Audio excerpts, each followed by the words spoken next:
आदित्य, आप देख रहे हैं बिहार 24/7। आज की प्रमुख खबरें।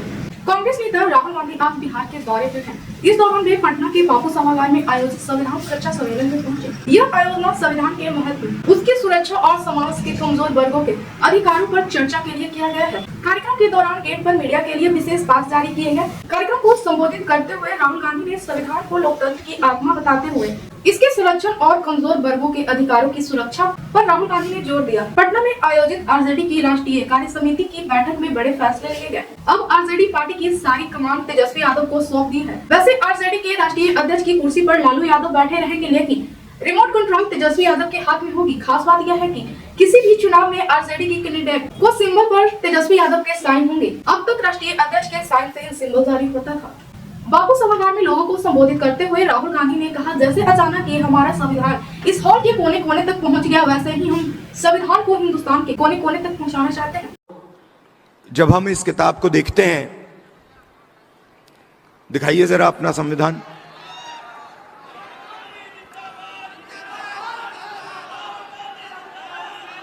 ये देखिए,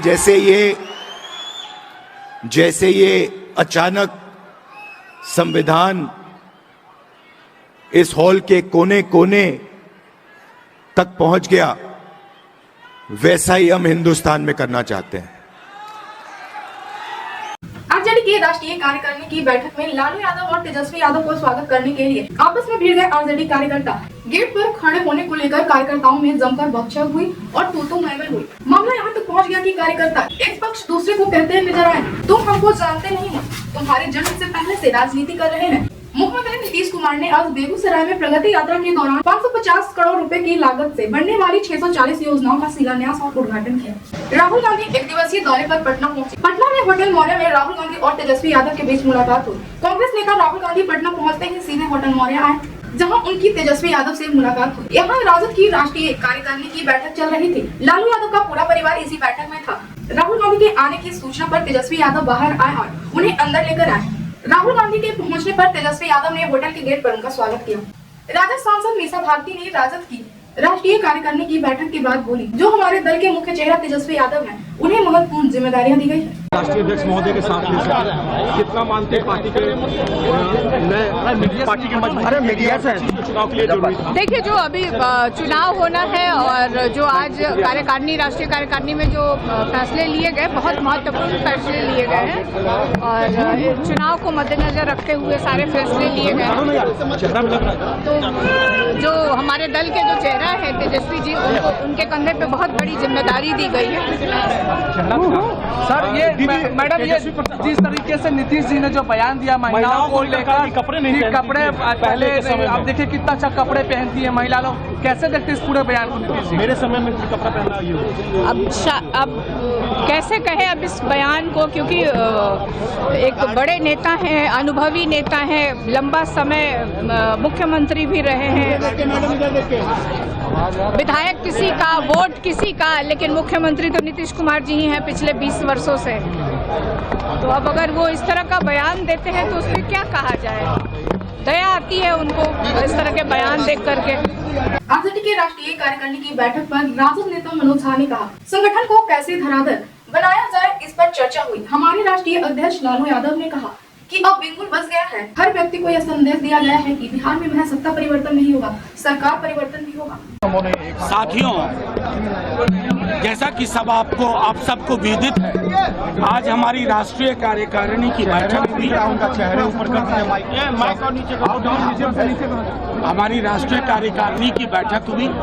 आदरणीय राष्ट्रीय अध्यक्ष लालू जी, हमारे नेता प्रतिपक्ष तेजस्वी जी, भूतपूर्व मुख्यमंत्री राबड़ी जी समेत दल के तमाम नेता, सांसद, विधायक, विधान पार्षद सब मौजूद थे।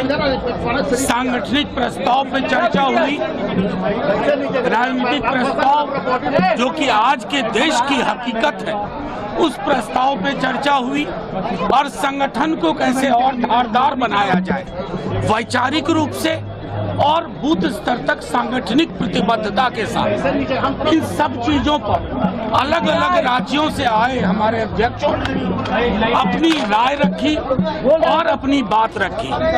कुल मिलाकर के जब ये कार्यकारिणी के आखिरी संवाद में तेजस्वी जी के पश्चात हमारे आदरणीय राष्ट्रीय अध्यक्ष जी ने कहा कि अब बिगुल बज चुका है। जितनी महत्वपूर्ण चीजें हैं, माई बहन मान योजना, महिला सबलीकरण का इससे पूर्व ऐसा उपकरण बिहार में नहीं आया। 200 यूनिट फ्री बिजली, ऐसा उपकरण अभी तक नहीं आया। तीसरा, सामाजिक सुरक्षा पेंशन में 4 गुना की बढ़ोतरी, 4 गुना की बढ़ोतरी। और अभी लगातार ब्लूप्रिंट पे फीडबैक के आधार पर नेता काम कर रहे हैं, जिसमें बेरोजगार युवाओं के लिए, छात्रों के लिए कई तरह के रिलीफ और प्रोत्साहन पर भी वो विशद अध्ययन कर रहे हैं और लोगों से चर्चा कर रहे हैं। पूरी कार्यकारिणी एक जज्बे से लबरेज होकर के गई है। हर व्यक्ति इस संदेश के साथ गया है कि बिहार में महज सत्ता परिवर्तन नहीं होगा, सरोकार परिवर्तन होगा।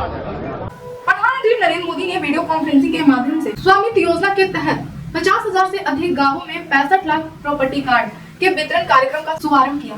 प्रधानमंत्री नरेंद्र मोदी भी महाकुंभ में स्नान के लिए आ रहे हैं। जानकारी के मुताबिक प्रधानमंत्री नरेंद्र मोदी 8 या 9 फरवरी को प्रयागराज महाकुंभ में संगम स्नान के लिए आ सकते हैं। बता दें कि सीएम योगी ने खुद प्रधानमंत्री नरेंद्र मोदी से मुलाकात कर उन्हें कुंभ में आने का न्योता दिया था। बेगूसराय में प्रगति यात्रा के दौरान एक बार फिर मुख्यमंत्री नीतीश कुमार वह कह गए जो शायद उन्हें नहीं कहना चाहिए था। मुख्यमंत्री नीतीश कुमार इन दिनों प्रगति यात्रा पर है। प्रगति यात्रा के दौरान मुख्यमंत्री जिले में चल रही विकास योजनाओं की समीक्षा तो कर ही रहे हैं, हर जिले को चुनाव से पहले करोड़ों की योजनाओं का सौगात भी दे रहे हैं। इसी कड़ी में मुख्यमंत्री नीतीश कुमार बेगूसराय पहुंचे, जहां जीविका दीदी से मुलाकात करने के दौरान बात करते हुए सीएम क्या कह गए, खुद उन्हें इस बात का अंदाजा नहीं रहा। सीएम नीतीश कुमार लड़कियों के बारे में कुछ ऐसा कह गए कि सभी दंग रह गए। सीएम की बात सुनकर वहां मौजूद मंत्री विजय कुमार चौधरी और सम्राट चौधरी असहज होने लगे और किसी तरह बात को संभाला। लड़की कोई कर रही थी, कोई कपड़ा पहनती थी, तब कितना बढ़िया हो गया। सबका कपड़ा भी अच्छा पहनती है, अब कितना बढ़िया पहले बहुत अच्छा है।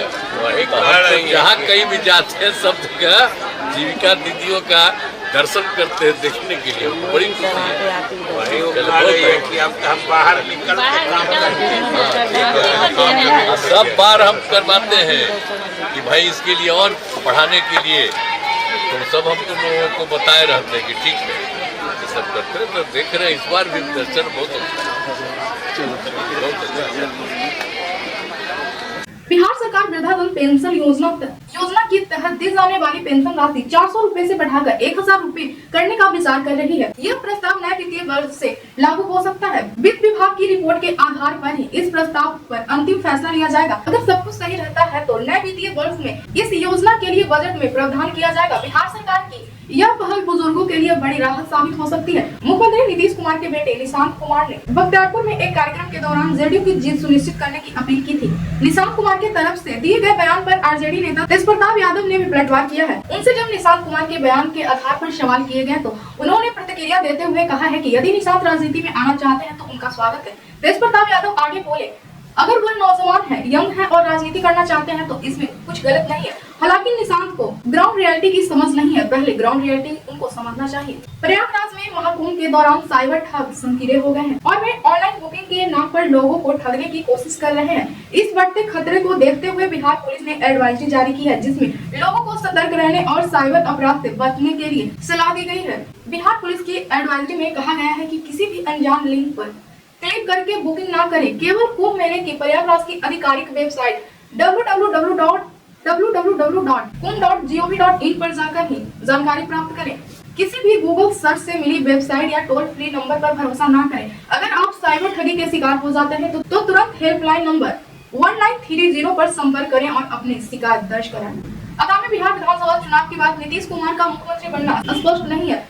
जब लोक जनशक्ति पार्टी रामविलास के अध्यक्ष और केंद्रीय मंत्री चिराग पासवान से पूछा गया कि नीतीश कुमार 2025 में मुख्यमंत्री होंगे या नहीं, तो उन्होंने जवाब दिया है कि यदि एनडीए नीतीश कुमार के नेतृत्व में चुनाव लड़ता है तो वही मुख्यमंत्री बनेंगे। हालांकि यह निर्णय चुनाव के बाद एनडीए के अन्य घटक दलों के साथ मिलकर लिया जाएगा। भोजपुरी की पावर स्टार पवन सिंह की धर्मपत्नी ज्योति सिंह इन दिनों इलाके का दौरा कर रही हैं। वे अपने एक निजी कार्यक्रम के दौरान काराकाट पहुंची, जहां पत्रकारों से बातचीत करते हुए चुनाव लड़ने की इच्छा जाहिर की है। ज्योति सिंह ने कहा है कि अगर जनता का मन रहेगा और जनता का आदेश होगा तो इस बार वो बिहार विधानसभा चुनाव जरूर लड़ेंगी। किस पार्टी से चुनाव लड़ेंगी, यह प्रश्न पूछने पर उन्होंने बताया है कि यह बाद में तय किया जाएगा। अगर किसी पार्टी से उन्हें टिकट मिलता है तो वह जरूर विचार करेंगे। बिहार विधानसभा चुनाव होने से पहले सियासत में पाला बदलने का खेल शुरू हो गया है। जेडीयू के पूर्व राष्ट्रीय उपाध्यक्ष मंगनी लाल मंडल ने राजद का दामन थाम लिया है। राजद नेता तेजस्वी यादव ने उन्हें पार्टी की सदस्यता दिलाई है। वक्फ संशोधन अधिनियम की बैठक में शामिल होने के लिए जेपीसी के अध्यक्ष जगदम्बिका पाल पटना पहुंचे। उन्होंने कहा सभी प्रतिनिधियों की बात सुनी जाएगी और आगामी बजट सत्र के दौरान लोकसभा में समिति की रिपोर्ट पेश की जाएगी। आज आरजेडी की बैठक बुलाई गई थी। बैठक से पहले तेजप्रताप यादव का रील वायरल हुआ है। तेजप्रताप यादव ने इस बार खुद को ही बिहार का अगला सीएम बता दिया है और दावा किया है कि वे सरकार गिराने जा रहे हैं। तेजप्रताप यादव के इस दावे से बिहार की सियासत में भूचाल आ गया है। पटना के होटल मौर्य में आरजेडी चीफ लालू यादव ने पार्टी के राष्ट्रीय कार्यकारिणी की बैठक बुलाई। बैठक से ठीक पहले डिप्टी सीएम सम्राट चौधरी ने आरजेडी चीफ लालू यादव पर गंभीर आरोप लगाया है। सम्राट चौधरी ने अपने एक्स अकाउंट पर लिखा है, लालू जी 2025 के आगामी बिहार विधानसभा चुनाव की 243 सीटों का बेचने की तैयारी कैसी है? टिकट खरीदने वाले कितने खरीदार आपने खड़े कर लिए हैं? ये भी तो बिहार की जनता को बता दीजिए। लालू जी आप जेल से बाहर स्वास्थ्य लाभ के लिए आए, बेहतर होता स्वस्थ रहने पर ध्यान देते। बता दें कि सम्राट चौधरी ने सीधे तौर पर लालू यादव पर आरोप लगा दिया है कि आने वाले बिहार विधानसभा चुनाव में लालू यादव पार्टी का टिकट बेचने की तैयारी कर रहे हैं। आम आदमी पार्टी के राष्ट्रीय संयोजक और दिल्ली के पूर्व मुख्यमंत्री अरविंद केजरीवाल ने एक और बड़ा ऐलान किया है। उन्होंने कहा है कि दिल्ली में हम बिजली और पानी फ्री कर दिए हैं। दुख की बात यह है कि किराएदारों को इसका फायदा नहीं मिलता। इसके कई कारण हो सकते हैं। मेरा मानना है कि किराएदारों को भी इसका लाभ मिलना चाहिए। केजरीवाल ने कहा है कि दिल्ली विधानसभा चुनाव के बाद हम ऐसी योजना लेकर आएंगे जिससे किराएदारों को भी दिल्ली में फ्री बिजली और फ्री पानी का फायदा मिलेगा। ऐसी खबरों के लिए बने रहिए बिहार 24/7 के साथ। धन्यवाद।